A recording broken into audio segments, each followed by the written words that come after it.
Hello, welcome back our channel. നമ്മുടെ ചാനലിലേക്ക് സ്വാഗതം.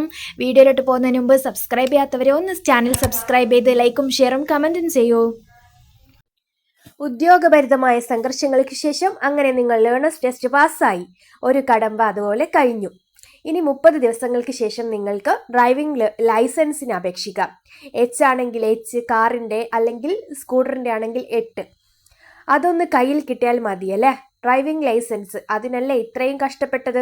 എന്തായാലും ഒക്ടോബർ 2025 ശേഷം ലേണേഴ്സ് ടെസ്റ്റ് പാസ്സായ നമുക്കൊരു അവാർഡ് തരണം. ക്യാപ്ചെ കാരണം ഒരുപാട് വെള്ളം കുടിച്ചു, ഒരുപാട് പ്രയാസപ്പെട്ടിട്ടാണ് ആ ഒരു എക്സാം നമ്മൾ എഴുതിയെടുത്തത്. ഇപ്പം എന്തായാലും ക്യാപ്ചെ കുറച്ച് അപ്ഡേറ്റ് ആയതുകൊണ്ട് കുറഞ്ഞു വരുന്നുണ്ട് എന്നൊക്കെ പറയുന്നുണ്ട്. ലേണേഴ്സ് ടെസ്റ്റ് കഴിഞ്ഞു എന്ന് കരുതിയിട്ട് ആ പഠിച്ചതൊന്നും അവിടെ നിങ്ങൾ ഉപേക്ഷിക്കരുത്. അതൊക്കെ നമുക്ക് ആവശ്യമുണ്ട്. ഈ പഠിച്ച കാര്യം മുന്നോട്ട് റോഡിലിറങ്ങുമ്പോൾ പാലിക്കാനുള്ളതാണ്. ചിലർ എക്സാമിന് മുമ്പ് തന്നെ സ്കൂട്ടി അല്ലെങ്കിൽ കാറ് ഗ്രൗണ്ട് പ്രാക്ടീസൊക്കെ കഴിഞ്ഞവരാവും. ചിലർ പുതുതായിട്ട് പഠിക്കാൻ പോകുന്നത് ആവും. ചിലർ നന്നായി റോഡിലൊക്കെ ഓടിക്കാൻ തുടങ്ങിയിട്ടുണ്ടാവും. എന്തായാലും നമുക്ക് ആദ്യം വണ്ടി ഒന്ന് പരിചയപ്പെടാം. ഇപ്പോൾ ഞാനിവിടെ സ്കൂട്ടിയാണ് പരിചയപ്പെടുത്തുന്നത്. ഒരു കാര്യം മറന്നു, റോഡ് പ്രാക്ടീസ് ചെയ്യുമ്പോൾ ഉറപ്പായും നിങ്ങൾ ഡ്രൈവിംഗ് ലൈസൻസ് ഉള്ള ഒരാളുടെ കൂടെ അല്ലാതെ പ്രാക്ടീസ് ചെയ്യരുത്. അതാണ്. പിന്നെ സ്കൂട്ടിയെ പറ്റി നന്നായിട്ട് അറിയുന്ന ആൾക്കാർ അല്ലെങ്കിൽ പഠിച്ചു കഴിഞ്ഞവർക്കൊക്കെ ഈ വീഡിയോ അത്ര യൂസ്ഫുൾ ആയിരിക്കില്ല. അവർക്ക് കാണുമ്പോൾ അയ്യേ ഇതെന്താണ്, ഇതൊക്കെ ഞങ്ങൾക്ക് അറിയുന്നതല്ലേ എന്നൊക്കെ തോന്നും. പക്ഷേങ്കിൽ ആദ്യമായിട്ട് ഡ്രൈവിംഗ് സ്കൂളിൽ ചേർന്ന് ഡ്രൈവിംഗ് പഠിക്കാൻ നോക്കുന്ന ആൾ ആദ്യം നമ്മൾ വണ്ടിയെ പരിചയപ്പെട്ടിട്ട് വേണം നമ്മൾ ആ ഒരു ഡ്രൈവിംഗ് പഠിച്ചെടുക്കാൻ വേണ്ടിയിട്ട്. പിന്നെ അതിൻ്റെ ഇടയിൽ ഞാനൊരു കാര്യം പറയാം. നിങ്ങൾക്ക് ഈ ഒരു ഡ്രൈവിങ്ങിൻ്റെ സമയത്ത് നിങ്ങൾ ഒട്ടും ടെൻഷൻ കൊടുക്കാതെ, കൈക്ക് സ്ട്രെസ്സ് കൊടുക്കാതെ വേണം ഓടിച്ച് പഠിക്കാനായിട്ട്. കാരണം എനിക്ക് പഠിച്ചിട്ട്, അതായത് ഞാൻ പ്രാക്ടീസ് ചെയ്തിട്ട് എനിക്കൊരു 2-3 മാസത്തോളം കൈ അനക്കാൻ പറ്റാത്ത ഒരു സിറ്റുവേഷൻ വന്നിരുന്നു. ടെന്നീസ് എൽബോ എന്ന പ്രോബ്ലം വന്നിട്ടുണ്ടായിരുന്നു. മസിലിന് സ്ട്രെയിൻ വന്നതാണ്. അത് മറ്റൊരാൾക്ക് ഇനി വരരുത് എന്ന് എനിക്ക് നല്ല ആഗ്രഹമുണ്ട്. കാരണം അത്രയ്ക്ക് പെയിനാണ്. പിന്നെ നമുക്ക് സ്കൂട്ടി തൊടാൻ പറ്റില്ല, മറ്റൊരു ജോലി ചെയ്യാൻ പറ്റില്ല. അതാണ് ഞാൻ ഇങ്ങനെ പറയുന്നത്. നമ്മളിങ്ങനെ ടൈറ്റായിട്ട് ഹാൻഡിലൊക്കെ മുറുക്കി പിടിച്ചാലാണ് ഈ ഒരു ഓവർ സ്ട്രെയിൻ ആകുമ്പോഴാണ് വരുന്നത്. അപ്പോൾ അത് നിങ്ങൾ നന്നായിട്ട് ശ്രദ്ധിക്കണം. എല്ലാവർക്കും വരണമെന്നില്ല, അപ്പോൾ വരാതിരിക്കാൻ നിങ്ങൾ ശ്രദ്ധിക്കണം. ആദ്യം നമുക്ക് വണ്ടി ഒന്ന് നോക്കാം. ഇതിപ്പോൾ TVS ജൂപ്പിറ്റർ ആണ് ഈ ഒരു വണ്ടി.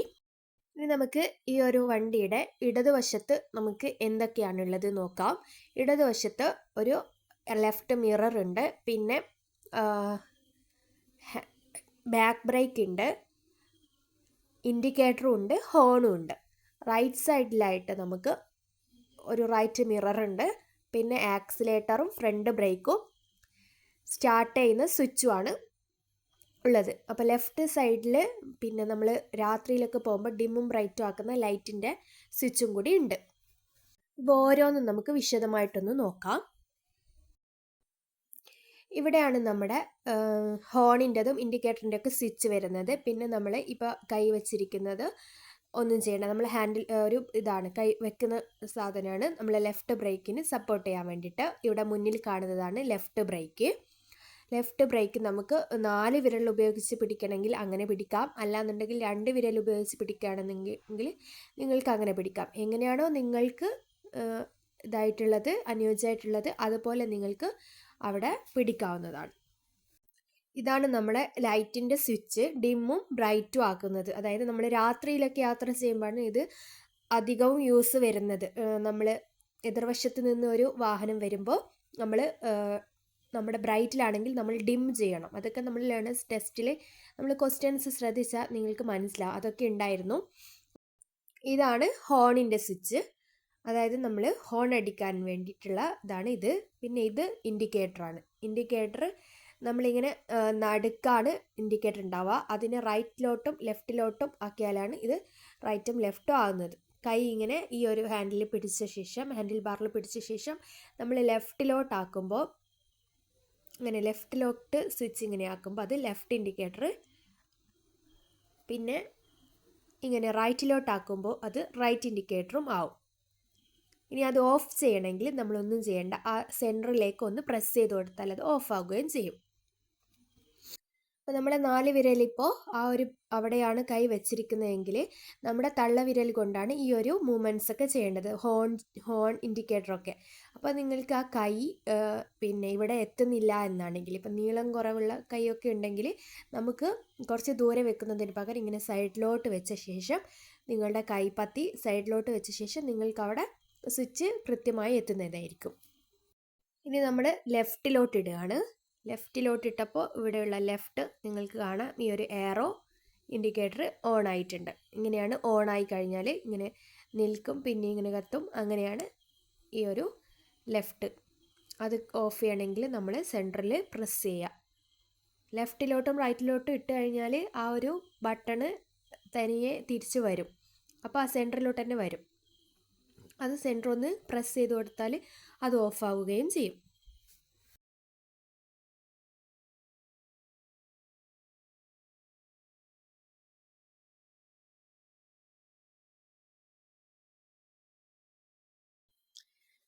ഈ ഒരു സ്ക്രീനിൽ നമ്മൾക്ക് ആവശ്യമുള്ള കാര്യങ്ങളൊക്കെ സ്പീഡ്, ഫ്യൂവലിൻ്റെ അളവ്, തീരാനായെങ്കിൽ അത് യെല്ലോ കളർ കാണിക്കും ഒക്കെയാണ്. ഇത് നമ്മൾ ഫുൾ ടാങ്ക് അടിക്കുന്ന, പെട്രോൾ ടാങ്ക് അടിക്കുന്ന ഒരു ഇതാണ്. പിന്നെ ഓൺ ചെയ്യുന്നത് ഇത് 2 മിററാണ് വരുന്നത്. ലെഫ്റ്റ് സൈഡിൽ നമുക്ക് വരുന്നത് ഇൻഡിക്കേറ്ററും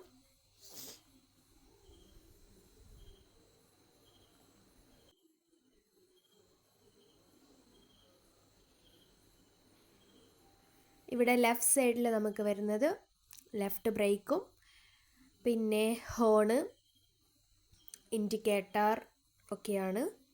ലെഫ്റ്റ് റൈറ്റ് ഇൻഡിക്കേറ്റർ ഒക്കെയാണ്. ഈ ഒരു ലെഫ്റ്റ് സൈഡിൽ നമുക്ക് വരുന്നത് ഹോണാണ്. Left right ഇൻഡിക്കേറ്ററാണ്, ഹോണാണ്. ഇനി നമ്മുടെ റൈറ്റ് സൈഡിൽ വരുന്നത് ആക്സിലേറ്റർ പ്ലസ് ഫ്രണ്ട് ബ്രേക്ക് ഇവിടെ ഉണ്ട്. പിന്നെ എൻജിൻ സ്റ്റാർട്ട് സ്വിച്ച് ഉണ്ട്. ഇവിടെ സ്റ്റാർട്ടിങ് സ്വിച്ചാണ്, സെൽഫ് സ്റ്റാർട്ടാണ്.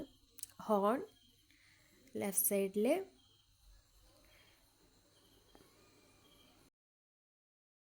ആദ്യം തന്നെ നമ്മൾ വണ്ടി എടുത്തിട്ട് ആക്സിലേറ്ററൊക്കെ കൊടുത്ത് മൂവ് ചെയ്യിക്കാൻ വേണ്ടി ശ്രമിക്കരുത്. നമ്മൾ ആദ്യം ഈ വണ്ടിയുടെ വെയിറ്റ് നമ്മൾ ബാലൻസ് ചെയ്ത് പഠിക്കണം. അതിന് നമ്മൾ സ്റ്റാർട്ട് ചെയ്യാതെ നേരെ നമ്മൾ വണ്ടിയെ സൈഡ് സ്റ്റാൻഡൊക്കെ തട്ടി നമ്മൾ 2 കാലും ഇട്ട ശേഷം ഒന്ന് വണ്ടിയുടെ വെയിറ്റ് നമ്മൾ ബാലൻസ് ചെയ്ത് പഠിക്കണം. അതിന് വേണ്ടിയിട്ട് നമ്മൾ കാൽ 2ഉം കുത്തിയിട്ട് കൈ ഇങ്ങനെ 2ഉം ഹാൻഡിൽ പിടിച്ച ശേഷം ഇങ്ങനെ ഒന്നിങ്ങനെ അങ്ങോട്ടും ഇങ്ങോട്ടൊക്കെ മെല്ലെ മെല്ലെ ചെരിക്കുകയൊക്കെ ചെയ്ത് ആ ഒരു ഹാൻഡിലല്ല ഈ സ്കൂട്ടിയുടെ വെയിറ്റ് ഒന്ന് നമ്മൾക്ക് ബാലൻസായി കഴിഞ്ഞതിന് ശേഷം മാത്രമേ ബാക്കിയുള്ള സ്റ്റെപ്സിലേക്ക് നമ്മൾ കടക്കാൻ പാടുള്ളൂ. അല്ലാന്നുണ്ടെങ്കിൽ നമ്മൾക്ക് ഈ സ്കൂട്ടിയുടെ വെയിറ്റ് മൊത്തം നമുക്ക് ഇത് ഭയങ്കര വെയിറ്റായിട്ട് ഫീൽ ചെയ്യും. ആ ഒരു വെയിറ്റ് നമ്മളെ ശരീരമായിട്ട് ബാലൻസ് ആയി കഴിഞ്ഞാൽ നമുക്കൊരു പ്രശ്നവും ഉണ്ടാവില്ല.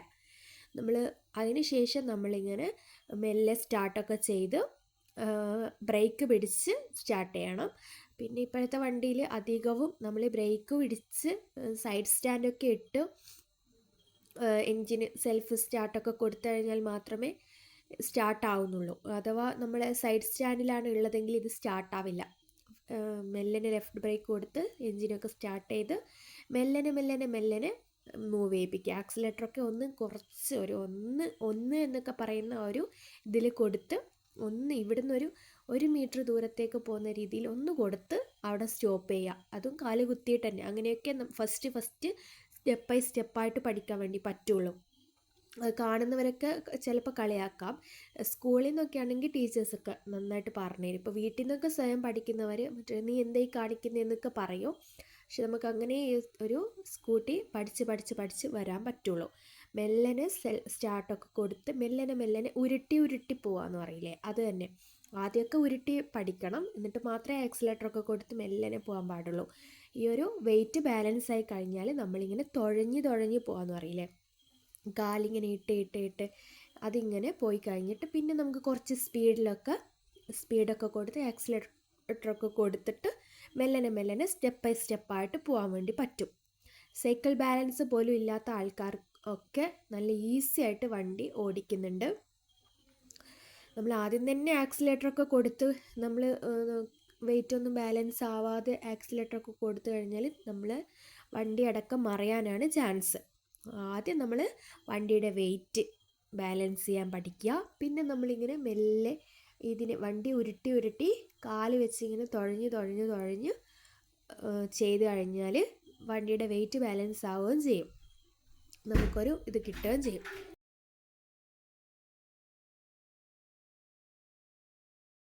ലേണേഴ്സ് കിട്ടി നിങ്ങൾ റോഡിൽ പ്രാക്ടീസൊക്കെ ചെയ്യുമ്പോൾ ഈ ഒരു എൽബോർഡ് അത്യാവശ്യമാണ് കേട്ടോ.